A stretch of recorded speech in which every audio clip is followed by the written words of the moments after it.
Have you ever been in that situation? Um, when someone asks you for something and you just want to say no, Yeah, but you just can't get the words out? totally. Yeah, like a huge favor. Or even just like for your time. Exactly. And you really want to be helpful, but you also really need to protect your own time. Oh, absolutely. It's such a tricky thing, right?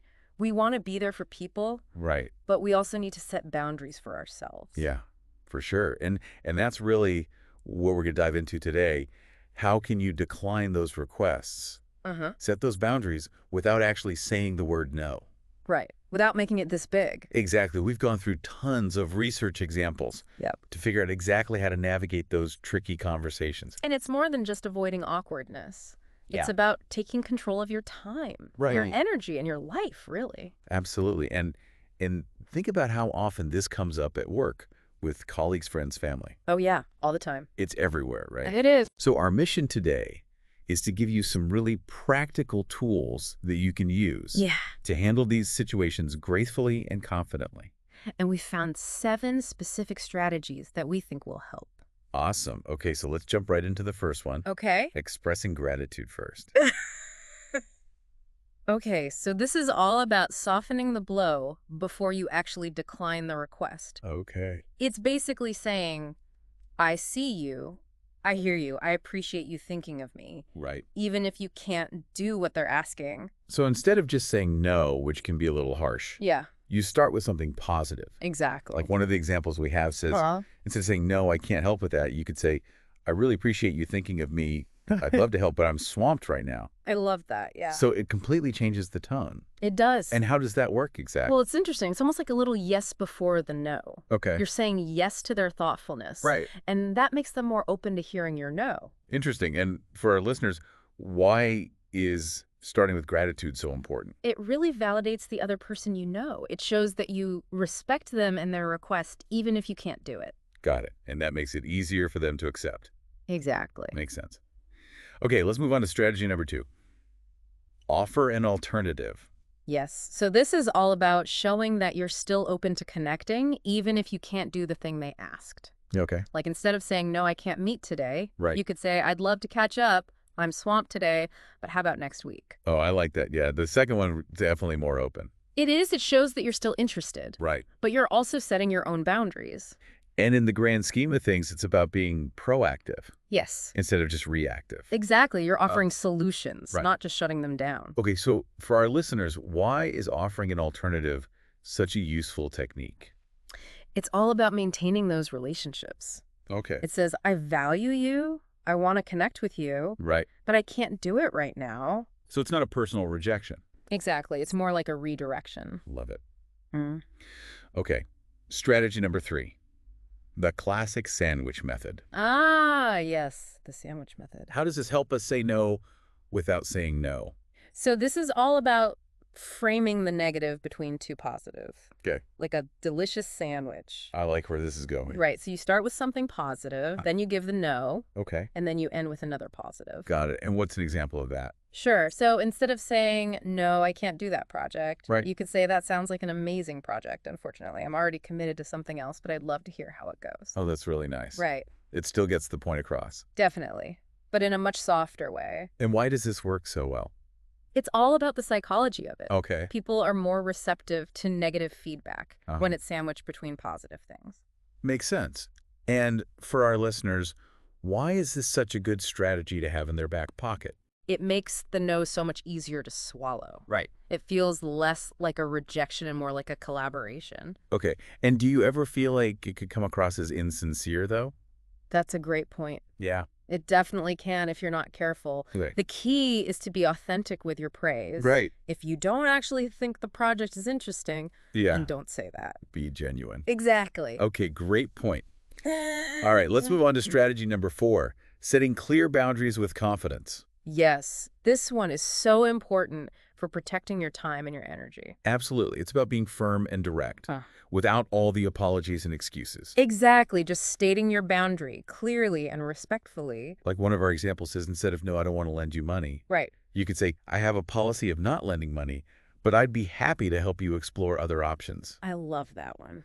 It's so much more professional. It is, and it takes the personal element out of it. Yes. It's not about them, it's about your policy. And how does setting clear boundaries like this help us in the long run? It's huge. It's about preventing resentment down the line. Okay. When you're constantly saying yes to things you don't want to do, Yeah. you start to feel resentful. Okay. But when you set clear boundaries, Uh-huh. you're taking control of your life. It's empowering. Absolutely. I love it. Okay. Strategy number 5, using humor to lighten the mood. This one sounds fun. Oh, this one is great, especially in casual situations. Okay. A little humor can go a long way. For sure. And one of our examples shows this perfectly. Instead of, no, I can't go out tonight, Huh. you could say, oh, my couch has been waiting for me all week. I'm going to have to pass. But have fun. So good. It's so much more lighthearted. It shows that you're not rejecting them. Right. You're just choosing to do something else. And for our listeners, why is humor such a powerful tool in these situations? It takes the sting out of the no. Okay. It makes it less serious, less personal. And more relatable. Exactly. But of course, you have to be careful with humor. Oh, absolutely. You have to know your audience and make sure it's appropriate. For sure. Okay, strategy number 6, playing the delayed response card. The classic stall tactic. How does this help us avoid a direct no? So this is all about buying yourself some time Okay. when you're not sure how to respond right away. But isn't there a risk that you'll seem indecisive? Oh, for sure. You don't want to wait too long. Okay. The key is to use that time wisely. To think things through. Exactly, and then follow up promptly with a clear answer. So it's not about avoiding the question. No, it's about responding thoughtfully. Got it. And the example we have is instead of saying, no, I can't commit to that, Right. you could say, let me check my schedule and get back to you. It's a classic for a reason. It works. And why is this such a useful strategy for our listeners? It gives you breathing room to make the best decision. Without feeling pressured. Exactly. Okay. And finally, strategy number 7, be honest, but kind. This one is all about being direct, Okay. but also compassionate. So it's a delicate balance. It is, you have to be truthful, Uh-huh. but also respectful. And what's an example of that? Sure, so instead of saying, no, I don't want to babysit your kids, Okay. you could say, I really respect what you do as a parent, but I don't think I'd be the best babysitter. I hope you find someone great. It's so much better. It acknowledges their request, Yeah. but it also sets a clear boundary. And why is this approach so beneficial? It builds trust and respect in the long run. Okay. Even though you're saying no, Right. you're doing it in a way that shows you care. Makes sense. Okay, wow, we've covered a lot of ground today. We have. 7 powerful strategies for saying no without actually saying no. Amazing, right? It is, so just to recap, we talked about expressing gratitude, first offering an alternative, using the sandwich method, setting clear boundaries with confidence, using humor to lighten the mood, playing the delayed response card thoughtfully, and of course being honest, but kind. And I think the key takeaway here is that none of these strategies are about being rude or dismissive. Right. They're all about communicating your limits in a way that's respectful to both yourself and the other person. Exactly. Yeah.